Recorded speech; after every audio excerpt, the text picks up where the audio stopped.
Dans quelques jours débute la 39e édition du Festival de l'humour sur le bassin de Vienne-Condrieu Agglomération, donc le bassin condrieu-viennois. Quelle est un petit peu la trame de cette programmation?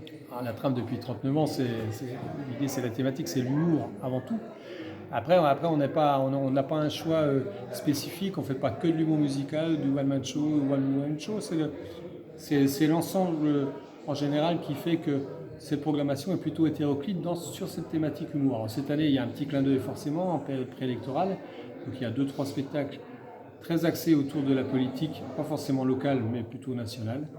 Et puis le reste du temps, c'est plutôt du one-man show, plutôt du typé café-théâtre et plutôt un humour hétéroclite en général depuis 39 ans. Donc on trouve de l'humour, on trouvera y compris peut-être même de l'art du cirque, et puis on trouve des chansonniers. Ah oui, les chansonniers, c'est un petit peu l'essence un petit peu du festival depuis 39 ans.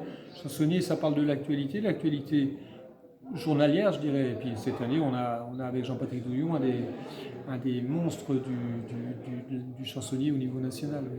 Alors faire se dérouler une édition sur 14 jours avec 16 spectacles, comment est-ce qu'on va les choisir? Vous n'êtes pas tout seul dans ce travail-là? Non, on appelle ça nous la commission du festival, c'est des représentants de chaque commune, plutôt des bénévoles, ou des gens aguerris au spectacle, qui aiment déjà le spectacle vivant, et qui aiment plus précisément l'humour en général. Et puis toute l'année, on va faire entre 110 et 120 spectacles.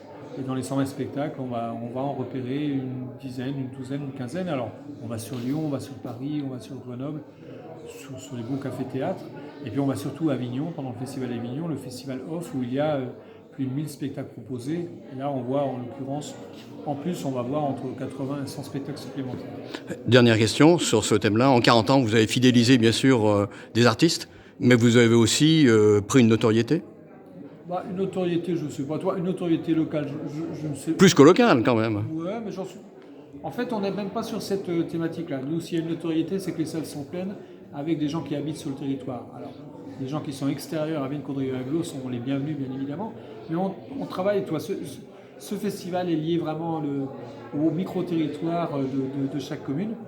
Et ce qui fait la force, je crois, de ce festival, c'est l'accueil déjà, l'idée du prêt de salle, bien évidemment des communes qui jouent le jeu, et aussi les citoyens actifs des communes qui sont les représentants du Festival d'humour. Je ne suis pas le seul représentant, j'en suis directeur bien évidemment, mais il n'aurait aucun sens si j'étais tout seul à venir programmer dans les communes. Le sens, c'est ce qu'on appelle nous la citoyenneté active, c'est prendre du spectacle vivant dans sa commune et essayer de le vendre d'une façon sympathique et intelligente, c'est-à-dire l'organiser, le co-organiser, l'accueil des artistes, l'accueil des techniciens, l'accueil des gens de la commission, l'accueil du public. Voilà, c'est tout un travail autour de cet accueil de formation. En fait, c'est la formation citoyenne qui fait que ce festival perdure depuis 39 ans.